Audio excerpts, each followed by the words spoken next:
ఈరోజు ఉపవాసం ఉండి దైవారాధనలో కాలం గడిపితే సూర్యభగవానుడి అనుగ్రహం కలుగుతుందని పురాణాలు తెలిపాయి.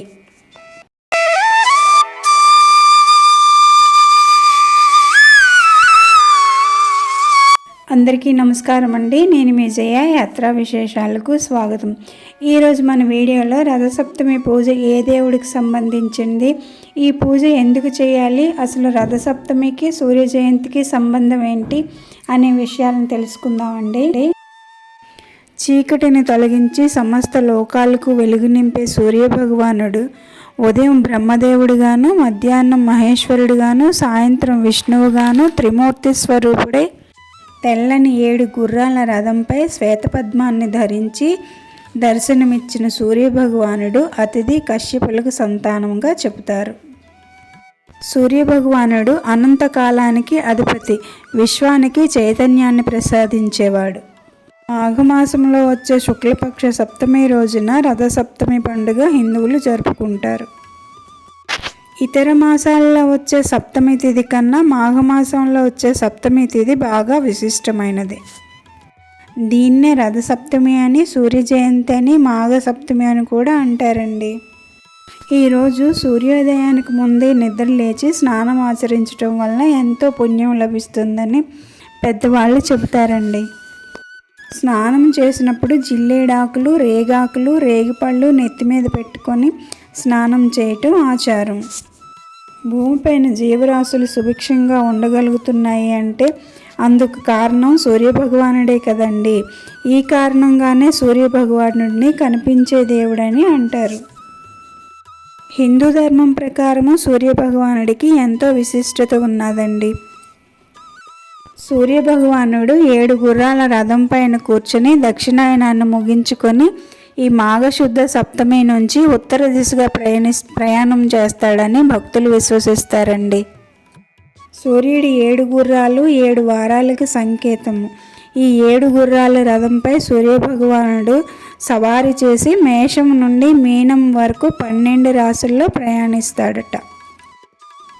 ఈ 12 రాశులను పూర్తి చేయడానికి సూర్యరథానికి 1 సంవత్సర కాలం పడుతుందటండి. సూర్య జయంతి అంటే సూర్యుడు పుట్టినరోజు కాదటండి. రథం ఎక్కి సూర్యుడు సాగించే ప్రయాణం ఈ రోజు నుంచి మొదలవుతుందట. జ్యోతిష్యులు ఈ సృష్టి చక్రాన్ని 12 రాశులుగా భావించి ఒక్కో రాశిలో సంచరించే కాలాన్ని ఒక్కో మాసంగా పరిగణించారు.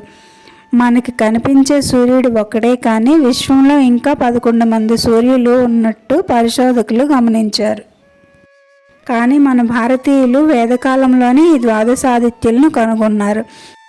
ఈ ద్వాదశాదిత్యుల పేర్లు వరుసగా మిత్ర, రవి, సూర్య, భగ, పూష, హిరణ్యగర్భ, మరీచ, ఆదిత్య, సవిత, అర్క, భాస్కరులు.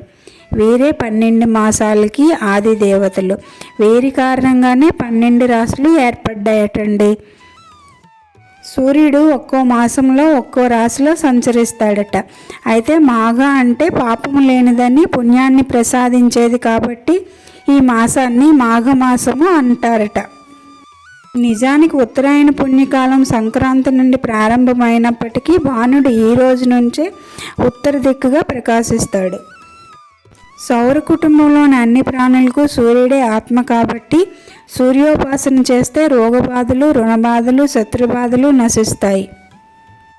అలాగే సూర్యకాంతి కిరణాల ప్రభావం వల్ల మన శరీరానికి సహజసిద్ధంగా విటమిన్ డి లభిస్తుంది.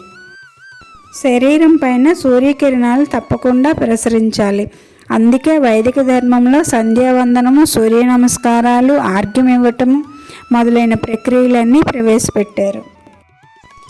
సకల జగత్తుకు వెలుగునిచ్చే సూర్యభగవానుడు తన దిశా నిర్దేశాలను మార్చుకునే ఈ రథసప్తమి నాడు సూర్యారాధన వల్ల ఆరోగ్యం వృద్ధి చెందడమే కాకుండా దీర్ఘకాలిక వ్యాధుల నుంచి ఉపశమనం కూడా లభిస్తుంది. ఈ రోజున సూర్యకిరణాలు పడిన చోట తూర్పు దిక్కున తులసికోట పక్కన ఆవు పేడతో అలికి దానిపై పిండితో పద్మం ముగ్గు వేసి ఆవు పేడతో చేసిన పిడకలతో పొయ్యి పెట్టి పాలు పొంగించి ఆ పాలలో కొత్త బియ్యం వేసి ఉడికిన తర్వాత బెల్లము, నెయ్యి, యాలకి పొడి వేసి పరమాన్నం చేసి తులసికోట ఎదురుగా చిక్కుడుకాయల రథాన్ని చేసి చిక్కుడాకులపై పరమాన్నం పెట్టి సూర్యభగవానుడికి రథసారథికి నైవేద్యం సమర్పిస్తారు. రథసప్తమి నాడు ఆవు నెయ్యితో దీపారాధన చేయటము, ఎరుపు రంగు పువ్వులతో సూర్యభగవానుడికి పూజ చేయటం మంచిదంటారండి. పురాణాల్లో రథసప్తమికి విశేషమైన వర్ణన ఇవ్వబడింది. ఈ వ్రత ఫలితాన్ని ధర్మరాజుకు కృష్ణ పరమాత్మ ఈ విధంగా వివరించాడు. పూర్వము కాంబోజు దేశమున యశోధర్ముడు అనే రాజు ఉండేవాడు. ఆయన వృద్ధాప్యమున తన కుమారుడు సర్వరోగముల చేత బాధపడుతూ ఉండేవాడట. అలాంటి కర్మ తన కుమారుడికి ఎందుకు కలిగిందో చెప్పమని రాజపురోహితుడిని కోరాడట. అప్పుడు రాజపురోహితుడు, పూర్వజన్మలో నీ కుమారుడు చాలా లోభత్వంతో ఉండేవాడు, అందువల్లే ఈ జన్మలో వ్యాధిగ్రస్తుడై రథసప్తమి మహత్యం వల్ల నీకు జన్మించాడని చెప్పాడట. దీనికి పరిష్కారం ఏమిటని రాజు అడగగా, ఏ వ్రత ఫలితం వల్ల అయితే ఇతను కలిగాడో అదే రథసప్తమి వ్రతం చేస్తే పాపం నశించి చక్రవర్తి అవుతాడని ఋషులు చెప్పగానే రాజు అలాగే చేశాడట. అప్పుడు రాజకుమారుడు ఆరోగ్యవంతుడై చక్రవర్తి అయ్యాడని ధర్మరాజుకి శ్రీకృష్ణ పరమాత్మ తెలుపుతాడు. రథసప్తమి నాడు ఉపవాసం ఉండి దైవారాధనలో కాలం గడిపితే సూర్యభగవానుడి అనుగ్రహం కలుగుతుందని పురాణాలు తెలిపాయి. ఈరోజు ముత్తైదువులు తమ నోములకు వ్రతములకు అంకురార్పణ చేస్తారండి. అంటే నోములు పట్టడం అన్నమాట. వీటిలో చిత్రగుప్తుడి నోము, ఉదయ కుంకుమ నోము, పసుపు గౌరీ నోము, ఇలాంటివి చాలా నోములు ఉన్నాయండి.